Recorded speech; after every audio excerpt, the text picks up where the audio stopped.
आज हम लोग त्रिभुज के बारे में पढ़ेंगे। 9th में हम लोग सर्वांगसम त्रिभुज के बारे में पढ़े हैं और 10th में आज समरूप त्रिभुज के बारे में पढ़ना है।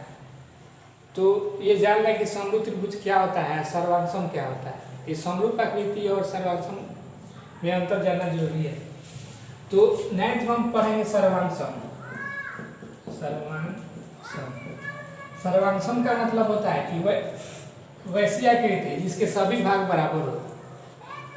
और समरूप का होता है कि सम मतलब समान होता है, मतलब रूप मतलब आकृति। और सर्वांगसम का मतलब होता है सभी। स्वर मतलब सभी, अंग मतलब भाग और सम मतलब बराबर। मतलब एक आकृति की सभी भाग दूसरे आकृति के सभी भाग के बराबर हो तो उसे सर्वांगसम आकृति कहा जाता है। और लेकिन हम लोग 10 में समरूप के बारे में पढ़ना है। जरूरी नहीं है कि उसके सभी भाग बराबर हो, रूप में समान हो लेकिन आकृति अलग अलग हो सकता है। जैसे हम लोग वृत्त देखते हैं, वृत्त छोटा भी हो सकता है, बड़ा होता है, लेकिन इसकी जो आकृति है एक जैसी दिख रही है, लेकिन जो इसका साइज आकार है अलग अलग है, तो इसको समरूप कहा जाएगा। जैसे मान लेते हैं कि ये हो गया सभी वर्ग। जैसे वर्ग में होता है कि इसकी सभी भुजाएं बराबर होती है और प्रत्येक कोण 90 डिग्री होता है। तो वर्ग ऐसे भी हम लिख सकते हैं कि एक बड़ा का हो, इसके प्रत्येक कोण 90 डिग्री हो। तो ये मान लेते हैं 2-2 सेमी का है, 4-4 सेमी का है। तो इसकी माप अलग अलग है लेकिन आकार सेम है। तो आकार सेम, आकृति सेम है, तो आकृति सेम है तो इसको समरूप कहा जाएगा। सर्वांगसम का मतलब पूरा एक दूसरे को ढक ले। जैसे किताब का पाना ले लीजिएगा, एक ही किताब का दोनों पाना एक दूसरे को ढकिएगा तो पूरा ढक लेगा, उसको सर्वांगसम कहा जाता है। मतलब एक तरफ से देखने पर दूसरा आकृति नहीं दिखाना चाहिए। जैसे किताब का पन्ना है, दोनों ले जाइएगा, दोनों एक दूसरे को ढक लेगा, दिखाई नहीं देगा। एक इधर से देखिएगा तो उधर का नहीं दिखाई देगा, यानी पूरा ढक देगा इसको। तो इसको हम लोग सर्वांगसम कहेंगे। लेकिन यह समरूप का मतलब होता है रूप समान हो लेकिन आकृति अलग अलग होना चाहिए उसका। जैसे हम मान लेते हैं कोई आप क्या बोलते हैं समबाहु त्रिभुज ले लें, इसकी सभी भुजा बराबर होती है। तो सभी भुजा बराबर होती है तो बड़ा भी होगा और छोटा भी होगा, रूप समान होगा। या आप लोग ब्लेड देखे होंगे, ब्लेड छोटा आकार का भी होता है, बड़ा आकार का भी। उस तरह का उसका रूप समान है लेकिन साइज का है अलग अलग है, तो उसको समरूप कहा जाएगा। तो यही है सर्वांगसम और समरूप में अंतर। तो हम लोग 10th में केवल हम लोग को समरूप त्रिभुज के बारे में पढ़ना है, 9th में सर्वांगसम के बारे में पढ़ना था। तो चलिए हम लोग एक्सरसाइज चालू करते हैं। और एक बात चालू करने से पहले यह भी जान लें कि कोई भी दो बहुभुज यानी पॉलीगॉन कब समरूप होंगे। तो उसके लिए शर्त है दो बहुभुज के समरूप होने के शर्त। तो दो बहुभुज कोई भी समरूप होगा, पहला होगा कि उसके संगत कोण बराबर हो, उसके संगत कोण बराबर हो, तथा दूसरा होगा उसकी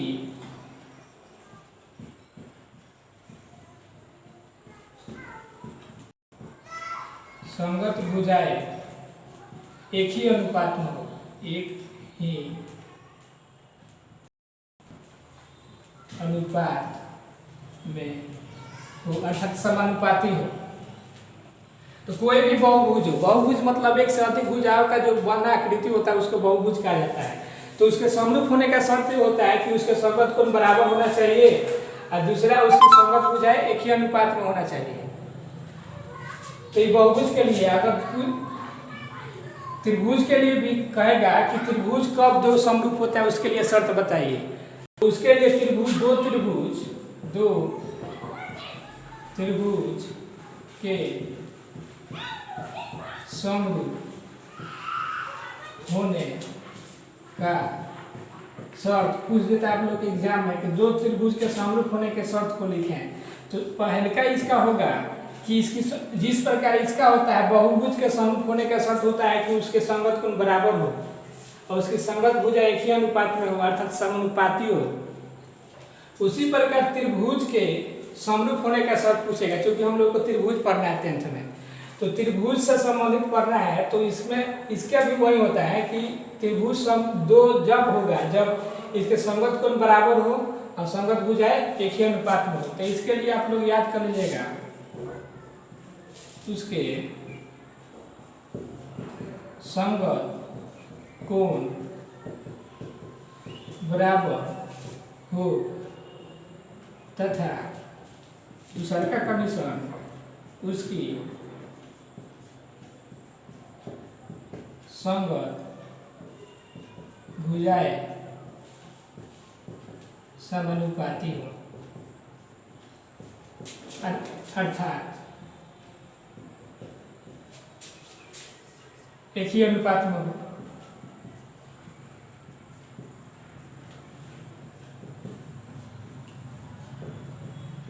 तो हम संगत भुजा संगत कोण क्या होता है उसके बारे में जानेंगे। इसको आप लोग याद रखिएगा, क्योंकि इसी के आधार पर हमारा क्वेश्चन बनेगा दो त्रिभुज समरूप होने का शर्त क्या कंडीशन है।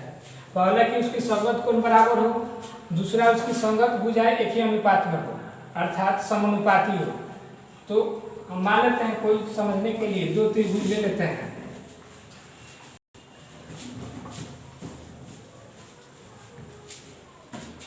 मान लेते हैं यहाँ पे एक त्रिभुज है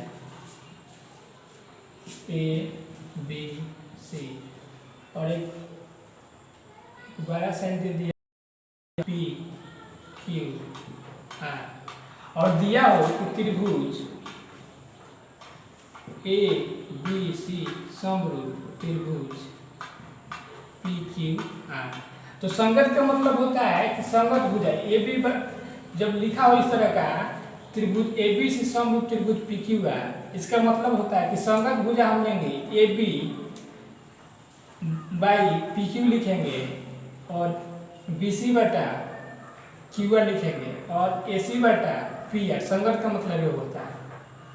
तो असंगत कोण का मतलब होता है अगर आपका ये संगत कोण ये जब दिया है कि ABC समरूप है PQR के, तो कोण A बराबर होगा कोण P के और कोण B बराबर होगा कोण Q के और कोण C बराबर होगा कोण R के, न कि A बराबर होगा Q के और B बराबर होगा P के। इसको संगत भुजा लेना जरूरी रहता है। जैसे मान लेते हैं दो दिया हो तो ये 4 होगा, ये 3 हो तो ये 6 होगा। आइए आपका मान लेते हैं कि 1.5 है तो ये 3 देना चाहिए। तब देख रहे हैं कि इसकी अब भुजा क्या है, अब अनुपात निकालेंगे 2/4 और 3/6 और 1.5/3। तो इसको कटाइएगा तो 1/2 होगा, 1/2 होगा और डेसिमल हटेगा तो 0 होगा, तो कटाइएगा तो 2 हो जाएगा, तो 1/2 हो जाएगा। तो भुजा एक ही अनुपात में, कोण भी बराबर होना चाहिए। मान लेते हैं यहाँ पर 30 है तो यहाँ पर भी 30 होना चाहिए। अगर यहाँ पे 60 है तो यहाँ पर भी 60 होना चाहिए और अगर यहाँ पे 90 है तो यहाँ पर भी 90, यानी संगत कोण बराबर होना चाहिए। अगर यहाँ पे 90 दे देता और यहाँ पे 60 तो ये समरूप नहीं कहलाता, क्योंकि नाम में दिया है कि ABC PQR के समरूप है। तो ये आपका बराबर होना चाहिए P के, तो A 30 है तो P 30 है, B 60 है, यहाँ पर B दिया है तो यहाँ पर भी Q के बराबर भी 60 होना चाहिए, क्योंकि यहाँ पे 90 है तो नहीं होगा।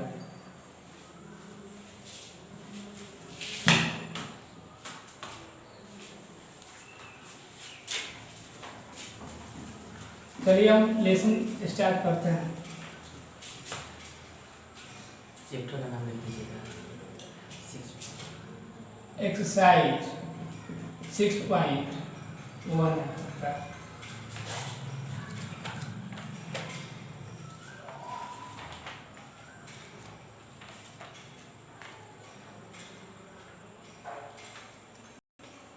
चलिए 6.1 में पहला क्वेश्चन दिया है, कोष्टक में दिए गए शब्दों में से सही शब्दों का प्रयोग करते हुए रिक्त स्थान को भरिए। तो एक्सरसाइज 6.1 का क्वेश्चन नंबर 1 का 1 दिया है कि सभी भी डैश होते हैं। पहले का है सभी वृत्त डैश होते हैं। यहाँ आपका ऑप्शन दे दिया, पहला दिया सर्वांग सम और समरूप। तो हम जानते हैं कि सभी वृत्त का होता है गोल होता है, यानी एक ही आकार का होता है। तो यहाँ पे जरूरी नहीं है कि सभी वृत्त सर्वांग होगा, क्योंकि वृत्त छोटा भी होगा बड़ा भी होगा, इसलिए इसमें हम लोग समरूप भरेंगे। तो यहाँ पे इसमें भर देंगे सभी वृत्त समरूप होते हैं। दूसरा दिया है सभी वर्ग डैश होते हैं। तो इसमें ऑप्शन दे दिया समरूप और सर्वांग सम। तो इसमें भी आपका होगा सभी वर्ग समरूप होते हैं, क्योंकि उसमें वर्ग में प्रत्येक को 90 डिग्री होता है और इसलिए उसके संगत को सभी वर्ग का बराबर होगा, इसलिए लिख देंगे सभी वर्ग समरूप होते हैं। उसके बाद ये सभी डैश त्रिभुज समरूप होता है। तो समद्विबाहु दिया है और समबाहु, तो इसमें हो जाएगा समबाहु। तो 2 नंबर बना रहा है, सभी वर्ग डैश होते हैं। तो इसमें आप लिख दीजिएगा सभी, इसमें दिया है समरूप और सर्वांग सम, तो इसमें भी समरूप हो गया।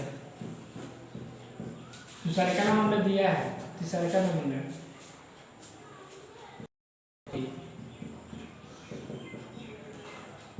त्रिभुज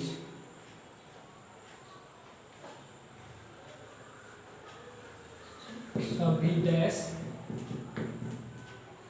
त्रिभुज समरूप होते हैं।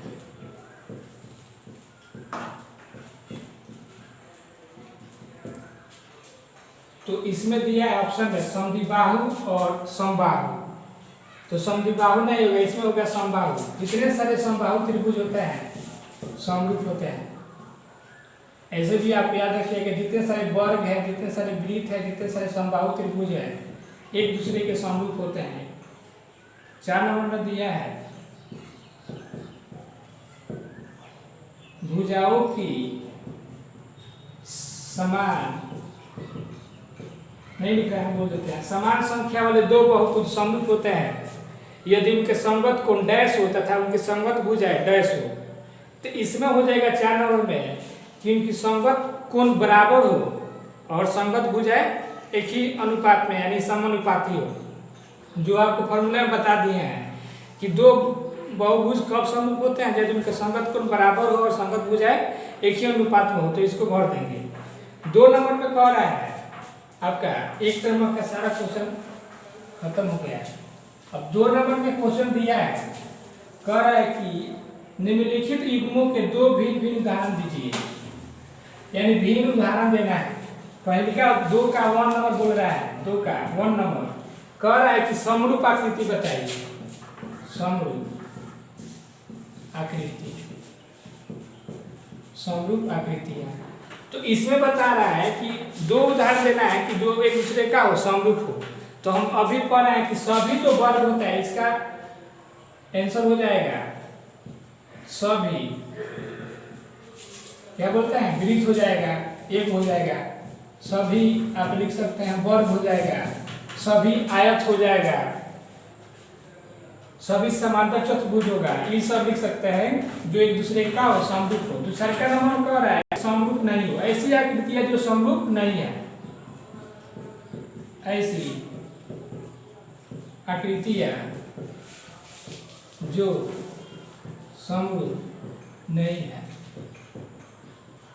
तो इसके लिए आंसर में आप दे सकते हैं कि समरूप नहीं है। जैसे मान लेते हैं कि एक ले लीजिए वर्ग और वृत्त, क्योंकि वृत्त गोल होता है, चौकोर होता है, समान जैसा नहीं दिखाई देगा। दूसरा का देना होगा तो लिख देना त्रिभुज और आयत, क्योंकि त्रिभुज 3 भुजाओं का बना होता है और आयत 4 भुजाओं का बना होता है। तो वो समान रूप का होगा ही नहीं, अलग अलग रूप का होगा। वर्ग आपका जैसे 4 भुजाओं का बना होता है और वृत्त गोल होता है, तो समान रूप नहीं है। और त्रिभुज 3 भुजाओं का बना होता है, आयत 4 भुजाओं का बना होता है, एक जैसे नहीं है। लेकिन सभी वृत्त होगा, बड़ा भी होगा छोटा होगा, समान रूप का होगा। सभी वर्ग मान लेते हैं कि बड़ा छोटा होगा लेकिन समान रूप का होगा, तो ये समरूप आकृति है। लेकिन ये आपका समरूप आकृति नहीं है। 3 नंबर क्वेश्चन देखिएगा।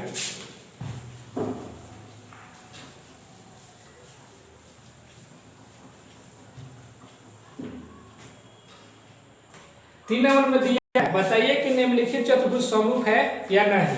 तो 3 नंबर का क्वेश्चन में चतुर्भुज पर अब हम लोग 3 नंबर क्वेश्चन बनाएंगे। 3 नंबर में दिया है कि बताइए कि निम्नलिखित चतुर्भुज समरूप है या नहीं। देखिए आकृति दिया है,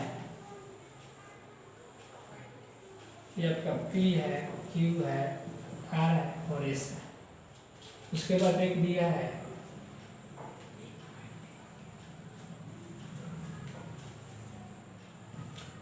A B C D, 3 centimetre है, ये 3 सेंटीमीटर, ये भी 3 सेंटीमीटर, ये भी 3 सेंटीमीटर। आपका ये दिया है 1.5 सेंटीमीटर, ये भी 1.5 सेंटीमीटर है, ये भी 1.5 सेंटीमीटर, ये भी 1.5 सेंटीमीटर। तब इसको बताना है कि समरूप है कि नहीं। अब देखिए इसमें प्रत्येक कोण दिया है 90 डिग्री है, प्रत्येक कोण 90 डिग्री। और इसमें कोण जो अलग अलग माप का दिख रहा है, ये 90 से ज्यादा है, ये 90 से कम है। तो दो बहुभुज समरूप होने का शर्त लिखवाए हैं कि यहाँ पे उसकी संगत भुजाएं भाई पढ़ दीजिए साहब, नहीं बुझा रहा है। उनकी संगत भुजाएं समानुपाती हो। दो बहुभुज के समरूप होने का शर्त होता है कि उनकी संगत भुजाएं समानुपाती हो। तो दो त्रिभुज कब समरूप होंगे जब उनके बहुभुज कब समरूप होंगे, तो ये बहुभुज है, तो समरूप होने के लिए लिखवाएं कि उनकी संगत कोण बराबर हो, उनकी संगत भुजाएं एक ही अनुपात में हो। तो संगत कोण देख रहे हैं यहाँ पर कि ये 90 से कम है, ये 90 है, ये 90 से अधिक है। तो पहले का कंडीशन संतुष्ट नहीं कर रहा है कि इसके संगत कोण बराबर नहीं है, तो लिख देंगे कि समरूप नहीं है।